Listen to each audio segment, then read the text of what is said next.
একটা শিরোনাম আজকে আমার খুব পছন্দ হয়েছে। শেখ হাসিনা দেশ ছাড়া প্রথম আলো রয়ে গেছে। মতিউর রহমানকে কোট করে ইন্ডিপেন্ডেন্ট টেলিভিশনের অনলাইনে এই রিপোর্টটা চোখে পড়ল।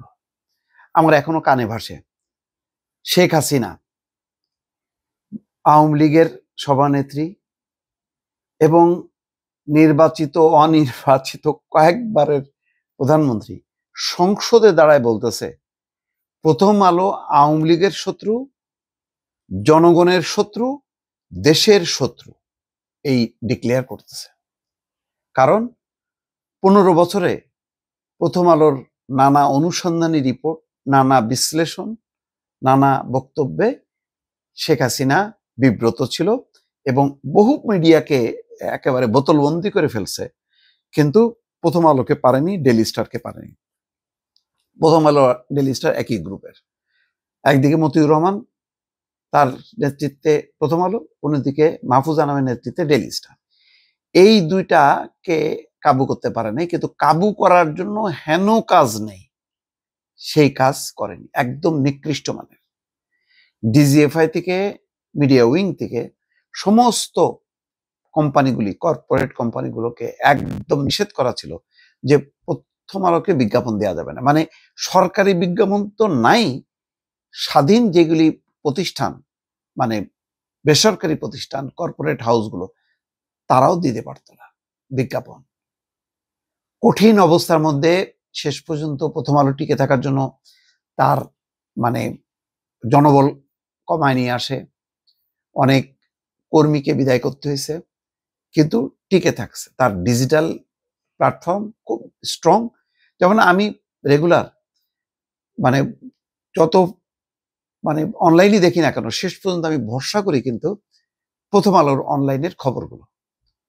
প্রথম আলোর পত্রিকা এবং অনলাইন, এই দুইটা সমানে তারা এত বাধা বিপত্তি সত্ত্বেও এবং যেভাবে এই মিডিয়ার বিরুদ্ধে, এবং সবচেয়ে বড় কথা হলো মিডিয়ারও একটা অংশকে দিয়ে প্রতিনিয়ত প্রথম আলোর বিরুদ্ধে রিপোর্ট করানো হতো, অনুসন্ধানী রিপোর্ট।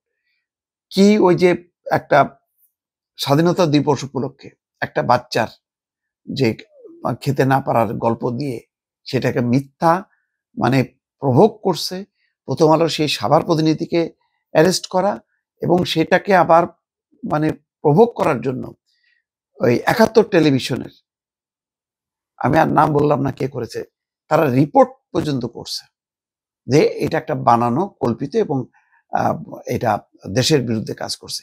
মামলা হয়েছে, ভয়ঙ্কর মামলার পর মামলা। সম্ভবত আজকে বলছে যে কতগুলো মামলা হয়েছে, যে প্রথম আলোর বিরুদ্ধে 100টি, 98 সাল থেকে 2024 সাল পর্যন্ত 100টির উপর মামলা হয়েছে, এবং প্রথম আলোর সম্পাদক এবং সাংবাদিকদেরকে এই মামলা ফেস করতে হয়েছে।